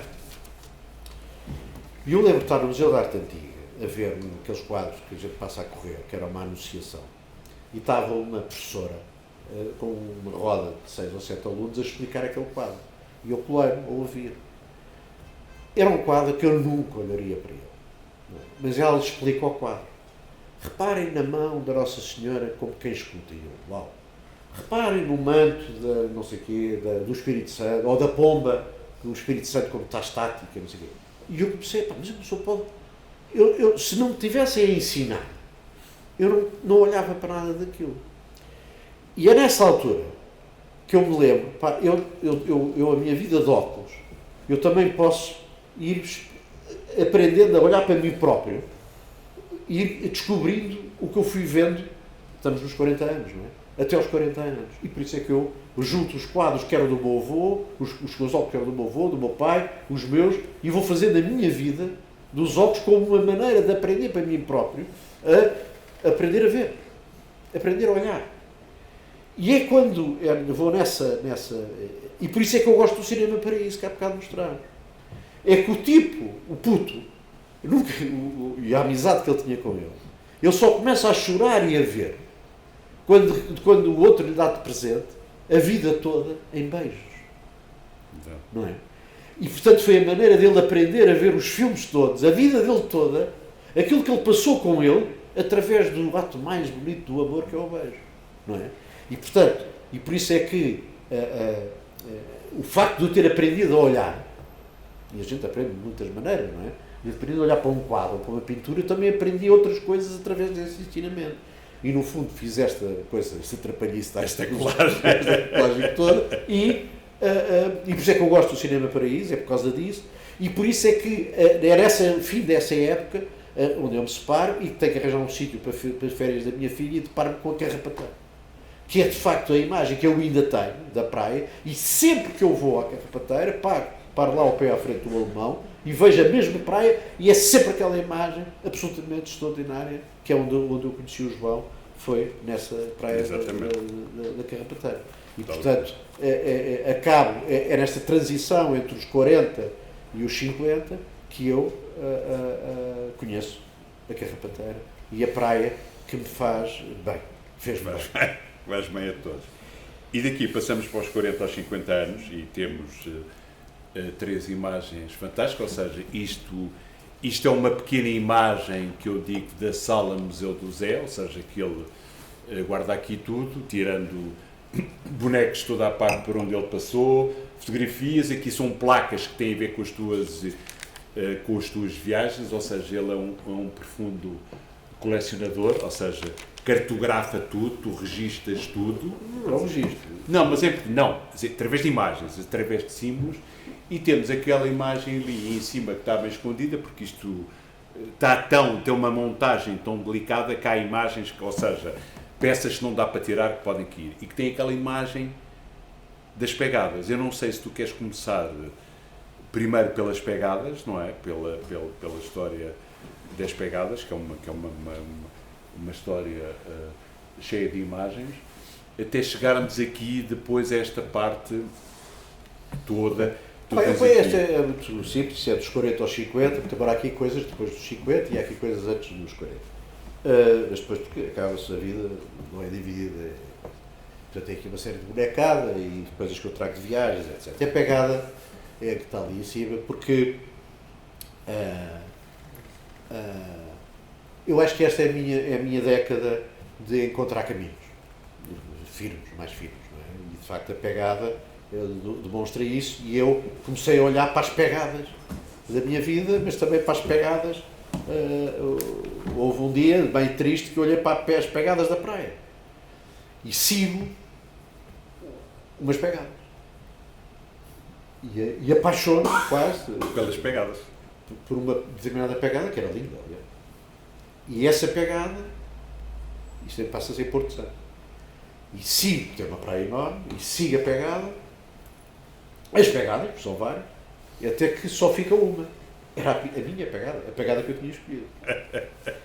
E vou pela praia fora, que é uma praia enorme, como devem conhecer, como devem saber, e vou por ali fora e vejo, quem é que será a dona dessa pegada? Porque eu só podia ser numa rapariga. E vou para a pegada, e vejo quando ela se senta, porque ficam as marcas, se senta, e quando acaba essa pegada, entra na areia branca. Perco a pegada, mas vejo 3 casas, no fundo da praia de Porto Santo. E só uma das casas tem luz. E eu digo, ou vou lá. Tem que ver quem é a pegada. Eu tenho que saber quem é a pegada. E logo tem luz, porque provavelmente é que tem luz. E quando chega a pegada, parece-me um cão gigante. E eu fujo. A história não tem piada nenhuma, é só para dizer isto. Eu passei essa semana toda com a mania das pegadas e olhar para os pés de todas as pessoas e não descobri nunca mais a minha pegada. Mas isto para dizer que a partir dessa altura, ou durante esta década, eu persegui uma série de pegadas.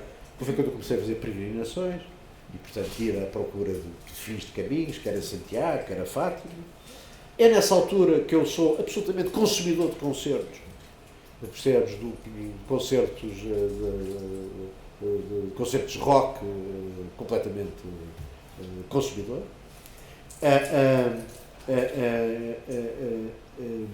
E que vou à procura dos sons. Os concertos não eram imagens, à procura dos sons, não é? E que faço várias viagens, umas familiares, outras familiares, a ver paisagens deslumbrantes. Umas em família, outras sem família, e faço imensas viagens, e por isso também aqui estas coisas, muitas são posteriores, já lá vamos, mas também começo a reparar em pormenores. Faço viagens com a família e vamos ao Grand Canyon, e vamos como é que se chama? Yosemite, aquele parque. Sim, o parque Yosemite, exatamente. E portanto as paisagens multiplicam-se na minha cabeça, vou a Sicília e vejo talvez os melhores monumentos gregos do mundo, e vou a ver aquelas paisagens, vou ao Cinema Paraíso, na Sicília, enfim. E são viagens e paisagens que ficam na cabeça, e começo a reparar em coisas pequenas, não é? Como aquela coisa dos budistas, tem aquelas coisas pequenas no desfiladeiro e de repente vejo uma violeta.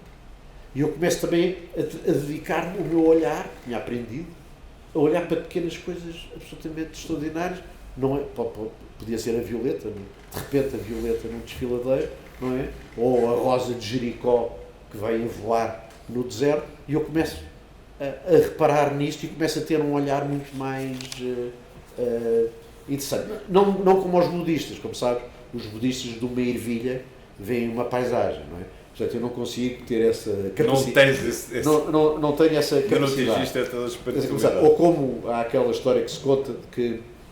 mas começo a perceber como é que... Começo a olhar para os outros de uma maneira até, de alguma maneira, atenta e meia crítica, porque vejo que muitas pessoas fazem a vida pelas aparências e muitas pessoas têm percepções erradas das coisas. Há uma história muito engraçada de uma tribo que nunca tinha visto uma coisa vermelha. E quando lhe dão uma flor vermelha, eles olham para a flor vermelha e fazem uma roda, porque associam a flor vermelha ao quente, como se estivessem a apanhar calor. Portanto, eles associam, nunca tinham visto uma coisa vermelha, e portanto, e como estivessem a apanhar calor. Portanto, é a aparência de uma coisa, e as pessoas reagem pela aparência. Como também aquele filme extraordinário do O Leitor, não é? Que é daquela mulher que pela vergonha ela não diz que é analfabeta e portanto aceita todos os crimes que lhe é acusada nos campos de concentração, porque tem vergonha de dizer que é analfabeta e que não sabia o que é que estava nos relatórios e assinava aquilo. Estás a perceber? E portanto essas coisas marcam-me. Nessa altura que eu começo a olhar para as coisas e começo a olhar para dois sítios que são os meus dois sítios de hoje.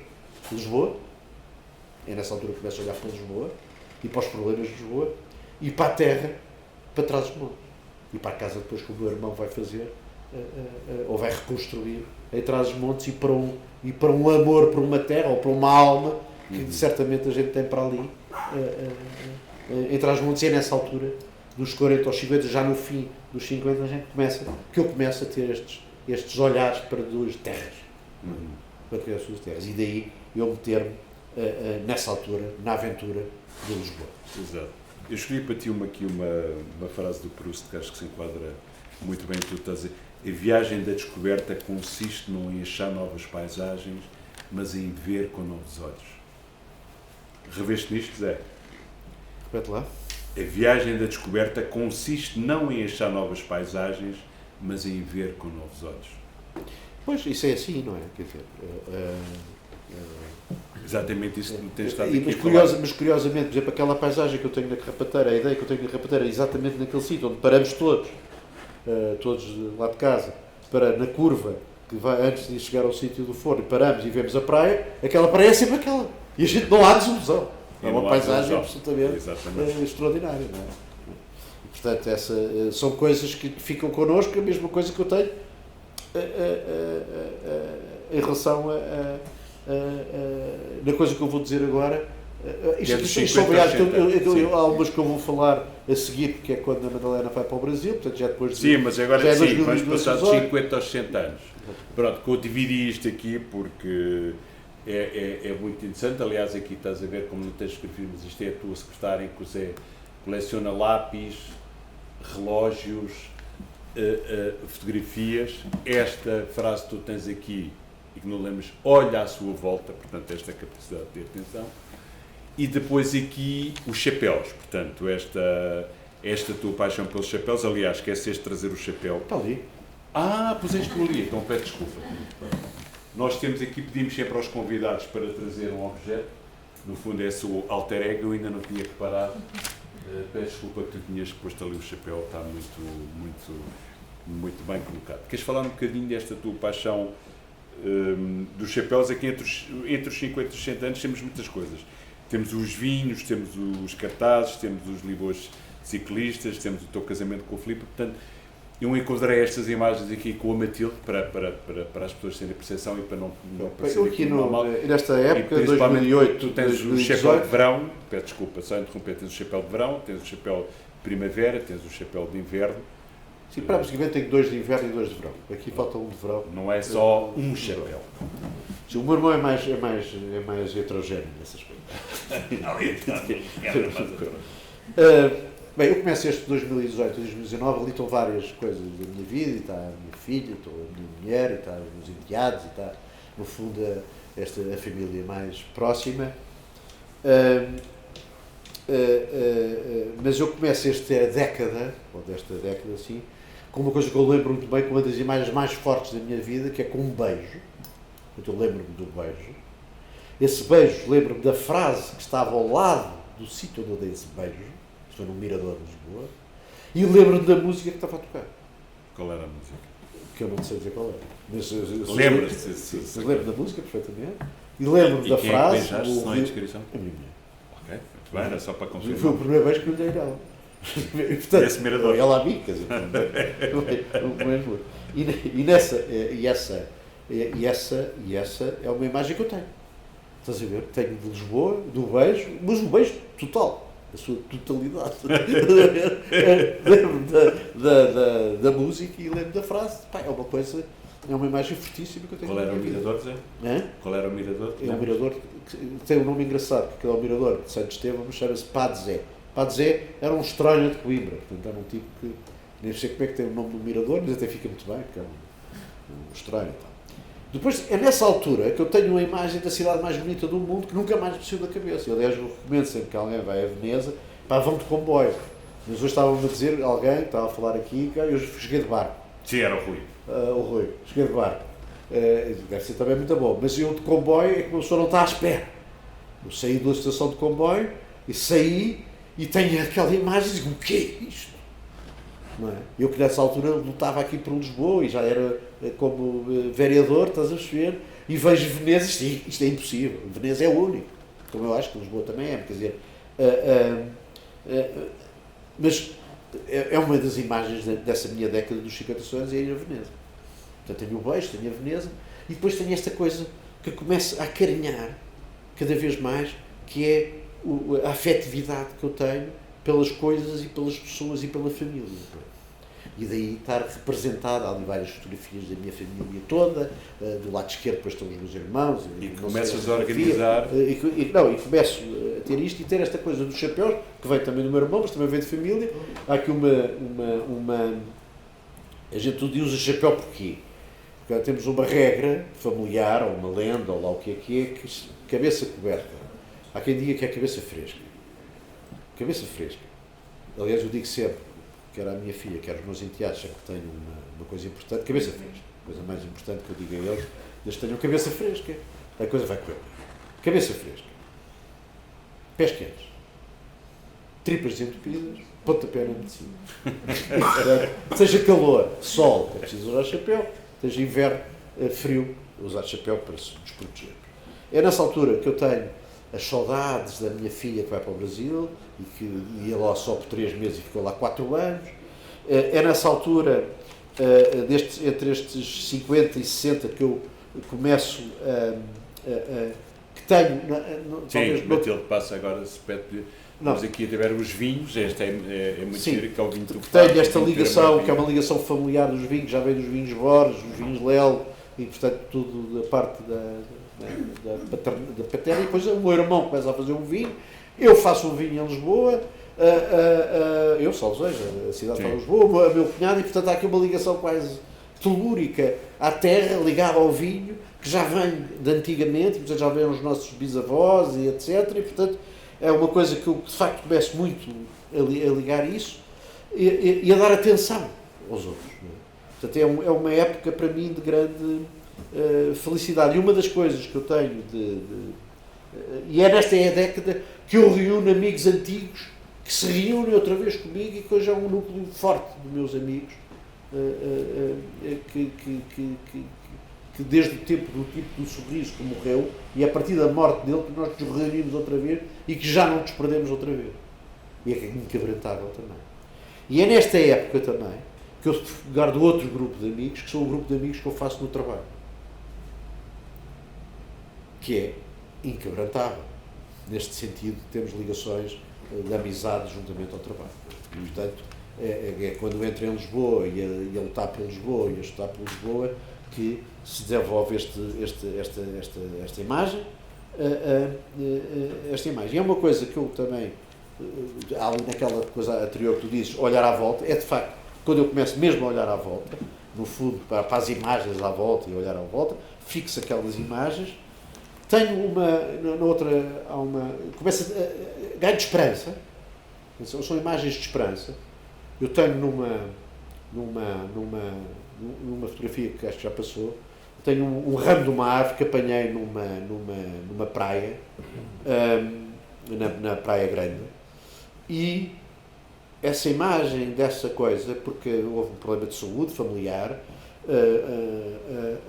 é esse ramo de árvore que foi apanhado nesse momento, que depois se resolveu, felizmente, Mas esse ramo de árvore está lá na minha taberna, na taberna do José, e é onde eu faço a árvore de Natal. É a árvore de Natal. É um sítio de esperança ainda. Portanto, é uma imagem de uma dor, mas que depois ficou com esperança, porque é a árvore de Natal da minha casa, para além do presépio enorme que eu faço noutra secção. É nesta época também que eu uno isto tudo através. Há uma coisa que eu começo a reparar numas coisas. Há um objeto das portas que é a maçaneta. Eu li isto do Gonçalo M. Tavares, um livro muito engraçado que ele tem, uma tese de doutoramento qualquer, acho que foi numa tese de doutoramento, se não foi parecido.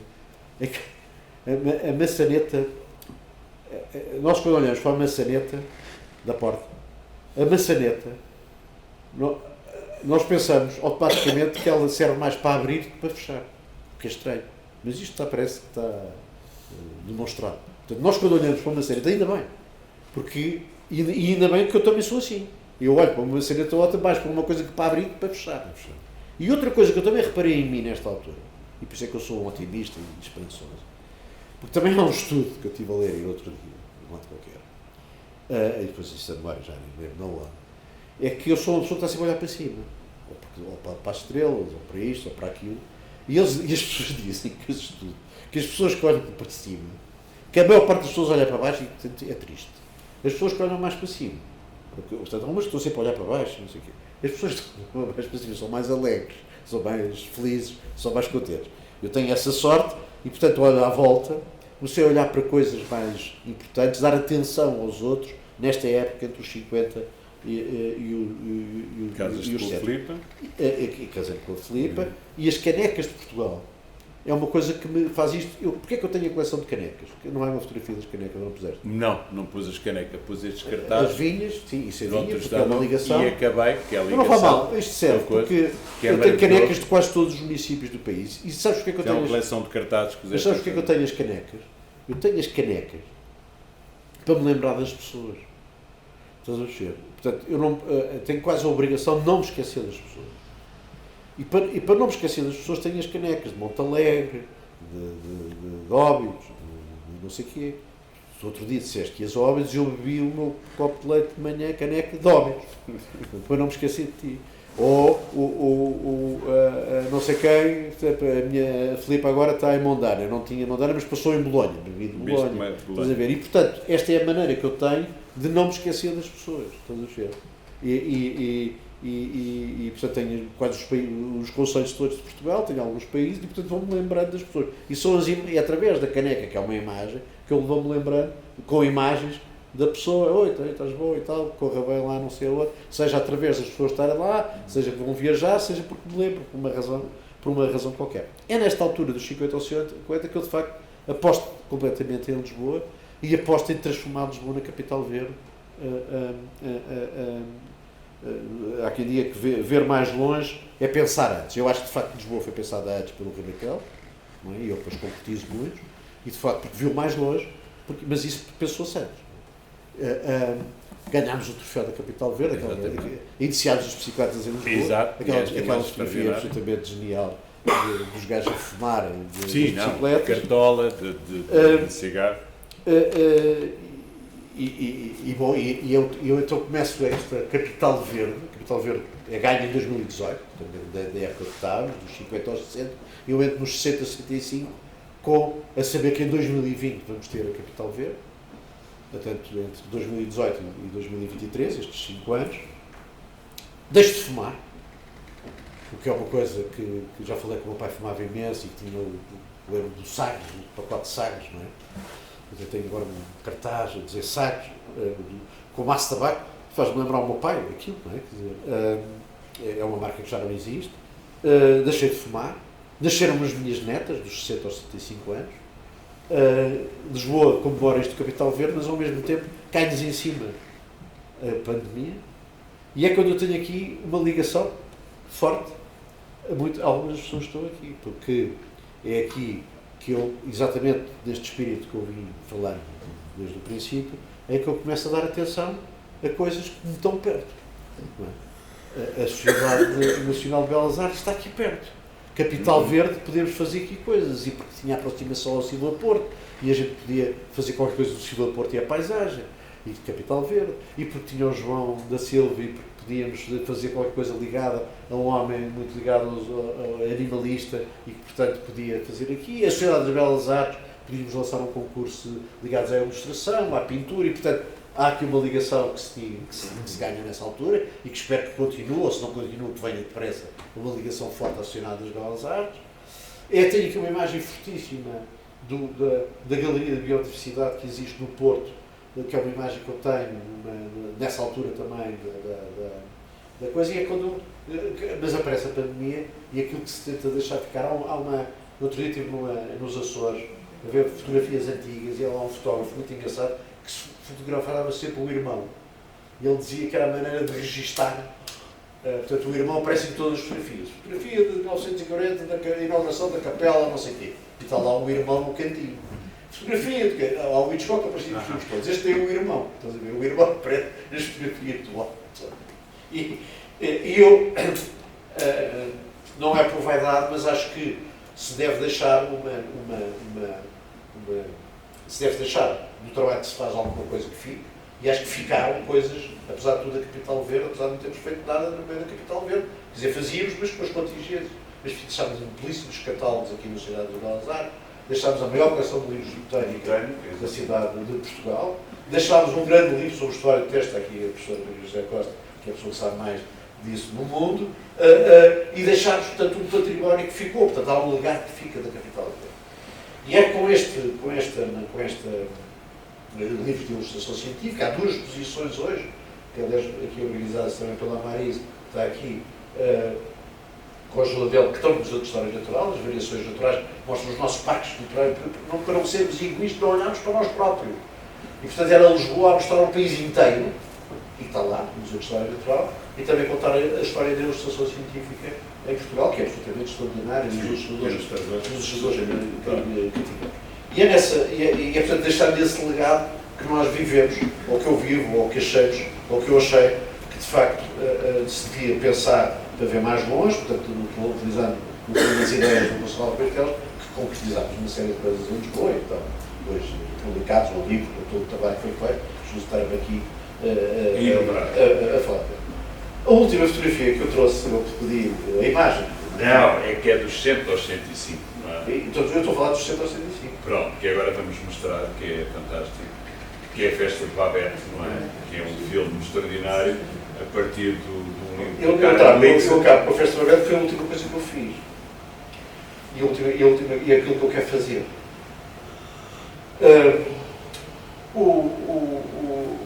Isto porque a última coisa que eu fiz foi ajudar a Mundial da Juventude. Fiz, não. Participei na organização. Um dos filmes favoritos do Papa é este, já agora, só que neste intervalo, antes de irmos para terminar, eu agora fiz uma viagem recente com a minha filha, com a minha enteada, a Londres. Com a Maria das Poupanças, lá escolhemos um estúdio horroroso, fui lá documentar, mas estava no centro, e foi uma viagem literária, que era uma coisa meio estranha, porque nós íamos ver os estúdios do Harry Potter, que é da geração delas completamente, íamos ver o Shakespeare, estás a ver como é que foi o leque, íamos ver o Charles Dickens, a casa do Charles Dickens, e íamos ver o Sherlock Holmes. Isto resume um bocado, estes 4 personagens, resume praticamente tudo o que eu disse até hoje, depois de acabar de cá com a Festa da Babette. Porque, de facto, esta procura, absolutamente, este conhecimento da sociedade que o Shakespeare tinha é quase imbatível, não é? O vocabulário que ele tinha, a maneira como tinha de contar a história, não é? Nós fomos lá ao teatro, a reprodução do teatro. Não é? Eu confesso que não percebi nada da peça, era Macbeth, porque aquilo era um inglês, eu não percebi nada, eu não domino o inglês, mas adorei estar lá. Adorei estar com a minha teatro e com a minha filha num ambiente shakespeariano completamente. Esse, de facto, não era uma peça com clássica, portanto eles não estavam a descansar clássica, portanto o Macbeth aparecia de metralhador e tal, mas não interessa, aquilo era um ambiente absolutamente extraordinário, eu não percebia nada, até perguntar, é este o Macbeth? Estava todo atrapalhado com aquilo, mas respirámos ali um ambiente de esta coisa da abrangência da cultura é uma coisa absolutamente precisa. Porque aquilo mistura tudo, quer dizer, uma peça do Shakespeare tem desde o humor de tudo, quer dizer, tem todo tipo de arte, está lá. E eu acho que é isso que se tem que ser shakespeariano, sem querer comparar com nada. Depois é a imaginação absolutamente do Harry Potter para os dias dos meus, eu falei dos 5, da minha geração, falei do outro, e o Harry Potter é uma coisa absolutamente deslumbrante. Visitar os estudos com aquilo que foram feitos são imagens que ficam na cabeça para sempre. Não era carrossel, eram os decors, eram as coisas. Deve ser giro também ver uma feira de carrosséis e montanhas rusas com o Harry Potter, deve ser giro. Mas fui ver os decors daquilo, a imaginação. E talvez seja as primeiras vezes. Eu levava a minha filha a ver os filmes, mas nunca tinha lido o livro ali. O livro é igual ao filme, é a primeira vez que eu vi que a coisa pode ser parecida. Para chegar é mais fácil. A imaginação. E depois, e acho que a vida deve ser feita disso também. Isso fui aprendendo ao longo destes anos todos. Tem piada que agora resumir esta pequena viagem. Claro. O Charles Dickens é um tipo com uma preocupação social absolutamente gigantesca numa altura que não tinha, a maior parte das pessoas não a tinham. Não é? E portanto tinha uma preocupação social e descrição, quer dizer, do submundo londrino e das maldades e da indignidade ou da falta de dignidade humana que tem que estar sempre presente na cabeça de toda a gente. E depois nós só percebemos a vida com os pormenores, quer dizer, aquelas descrições do Sherlock Holmes a discutir cinzas de este charuto só pode ser 1933, não sei o que, não sei o que mais, e distinguir, e saber distinguir, tem tese para distinguir os charutos, ou distinguir que o Stradivarius é melhor que o Anati, ou que não sei o que, e portanto o pormenor onde ele analisa com as coisas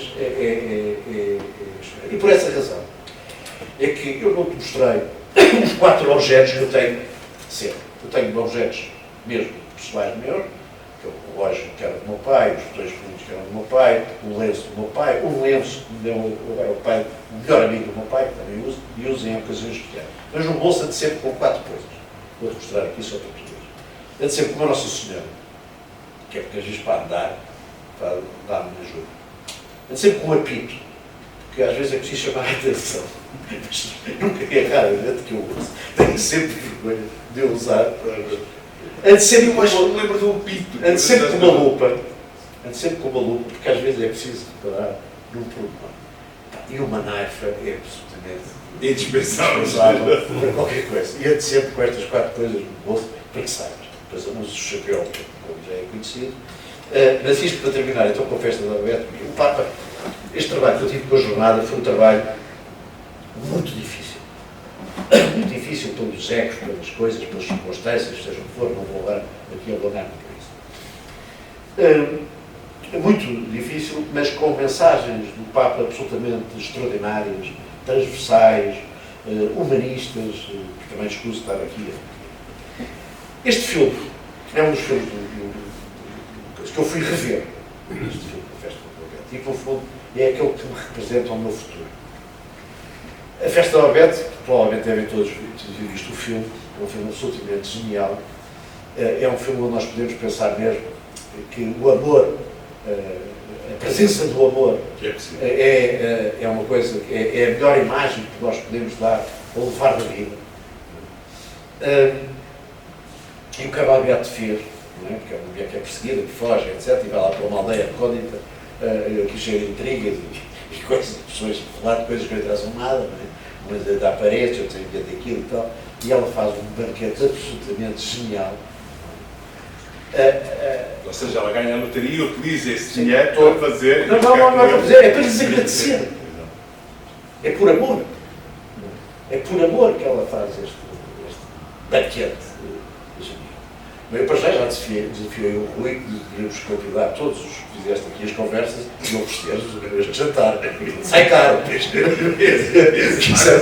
que arranjar patrocínio. Já era aproveitar. Temos que arranjar patrocínio. Senão a direção acaba. Mas é de um amor absolutamente extraordinário. E, portanto, o que ela quis representar, bem, cada um deve interpretar isto da maneira possíveis e imaginárias, imensas.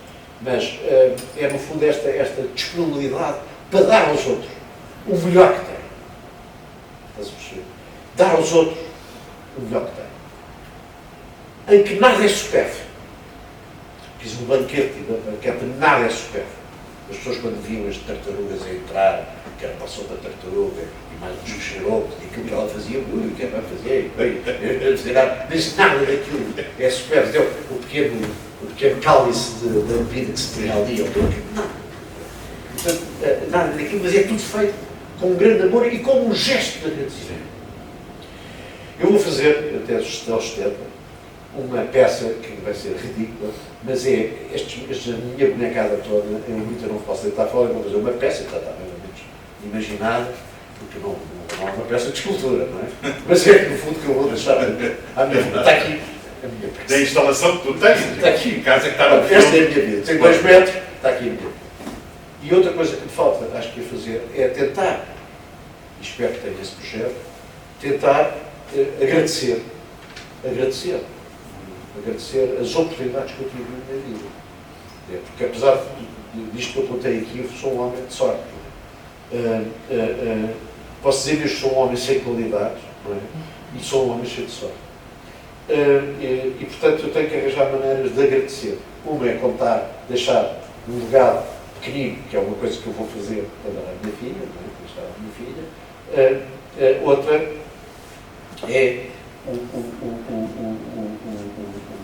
o legado que eu quero deixar à minha filha, à minha enteada, ao meu enteado, às minhas netas.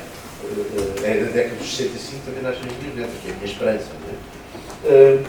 E, portanto, tudo isto que eu fui aprendendo, esta maneira que eu fui olhando à volta, olhando para o próximo, olhando para. Tentando dar atenção, espero que o próximo projeto seja uma coisa mesmo que consiga fazer para os outros e para a malta nova, porque é essa que nos vai dar esperança. Este filme é um sinal de que, se as pessoas agradecerem, se tiverem este gesto de amor, as coisas acabam por valer a pena. A Babette não aparece, ninguém vai agradecer à Babette no fim, no banquete. É gabada, é um sorriso, mas sai toda a gente contente. E é isso que se pretende, não é? Eu não sair, porque eu vou terminar fazendo uma crítica à Câmara de Lisboa. Já agora para ficar também tudo claro na minha posição. É que há uma maneira de ser na vida que é como a Babette. Que é, ela fez isto tudo, não foi para lhe agradecer o banquete, foi para ela própria agradecer. A vinda ao Papa, tudo o que se fez, não é? Foi para agradecer ao Papa. E à malta nova que se encontrou aqui. Mas há quem pense que se deve agradecer a ele próprio. Porque essa é outra maneira de olharmos, onde temos imagens. Quando nós só olhamos para nós, não vemos nada à volta. E esse é um defeito grande do Sr. Presidente da Câmara de Porto. E acabamos então, depois desta observação, com a escolha do poema Caminho de Camilo Peçanha, ou seja, nós pedimos sempre aos nossos convidados para escolherem um poema ou um fragmento de um livro que de alguma maneira tenha a ver com eles, e obviamente que acho que o poema Caminho de Camilo Peçanha tem tudo a ver com esta conversa e com tudo que tiveste aqui a dizer, que se me permites eu vou ler para ti, Zé, que é o que eu faço, às vezes faço em dueto, mas hoje eu vou ler para ti. Encontraste-me um dia no caminho, em procura de quê? Nem eu o sei. Bom dia, companheiro de solteiro, que a jornada é maior indo sozinho. É longe, é muito longe, há muito espinho. Paraste a repousar, eu descansei. Na venda em que poisaste, onde poisei? Na vereda. Na venda em que poisaste, onde poisei, bebemos cada um do mesmo vinho. É num monte escabroso, solitário, corta aos pés como a rocha de um calvário e queima como a areia. Foi, no entanto, que chorámos a dor de cada um.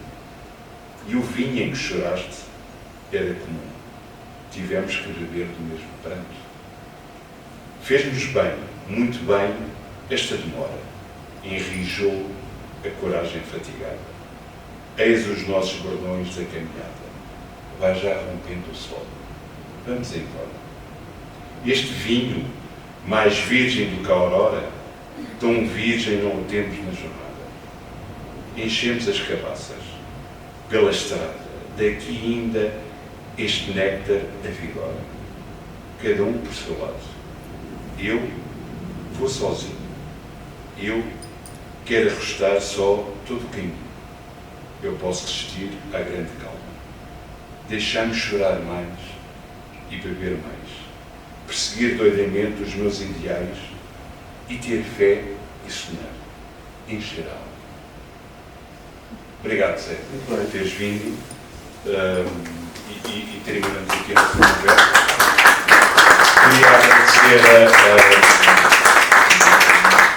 Queria agradecer a vossa presença num dia de tempestade e em que a Proteção Civil disse para ninguém sair de casa. Tivemos muitas distâncias devido ao tempo e depois, como o Zé disse, não apareceu o arco-íris, mas apareceu o sol. Quero agradecer e que me deixa muito feliz a presença aqui da direção da Sociedade Nacional de Belas Artes, o professor João Paulo Queiroz, que me convidou para fazer parte desta luz de casa, ao pintor Jaime Silva. Fico muito feliz por estarem aqui connosco hoje.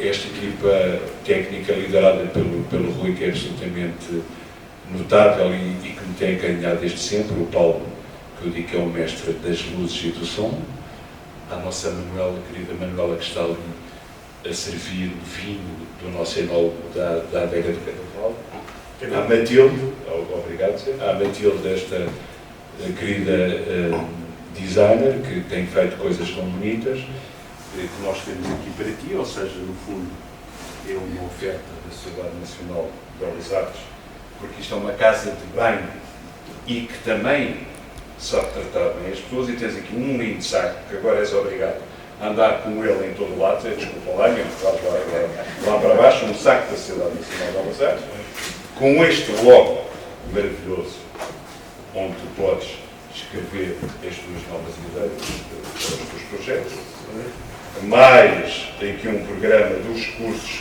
notáveis e extraordinários que a Sociedade Nacional de Belas Artes dá para quem quer se inscrever, e um CD da música que nós tivemos a ouvir aqui antes da conversa começar, Música para Lisboa, que é um dos nossos patrocinadores também que nós temos, que é a Orquestra Metropolitana de Lisboa. Portanto, espero agora que quando eu te vir, que além desses 4 objetos, antes com este saquinho, vai ao mínimo que se pode fazer. As atividades valem isso. E temos ainda ali um vinho absolutamente extraordinário para bebermos, e acho que não estou a esquecer nada, Paulo, não? Mais uma vez, continua esta gente. Sim, é exatamente. Isto é a idade. Estou como o careca do Zé, que fazia peso, mas penso que ainda temos aqui uma surpresa para ti. Foi a Matilde, da Matilde. Eu não sei o que é, eu penso que é uma caixa de chocolates da Regina. Tu lembras-te daquilo que furávamos para ser as brincadeiras? Em tua homenagem, tem cuidado, sei, eu espero que não estragues os chocolates, que é para depois poderes partilhar o Felipe. É por isso que ele anda com o canivete. É impossível. Porque ele viu as conversas todas, viu os podcasts todos. O Zé é uma pessoa que se prepara bem para tudo o que faz e muito atento a tudo. Estou a ver que isto faz falta. E tens a lupa também. Pronto, tens a lupa também. Caso seja necessário. Caso seja necessário, para estar atento aos pormenores. Temos tido a sorte, também temos tido aqui um apoio de algumas pessoas que gostam do que nós estamos aqui a fazer, em termos de molduras e de impressão. Sou eu. És tu? É a minha fotografia que está. És tu? És tu? Muito obrigado. Viste ao espelho? Não, isto não é. Já viram? Sim? Muito bom.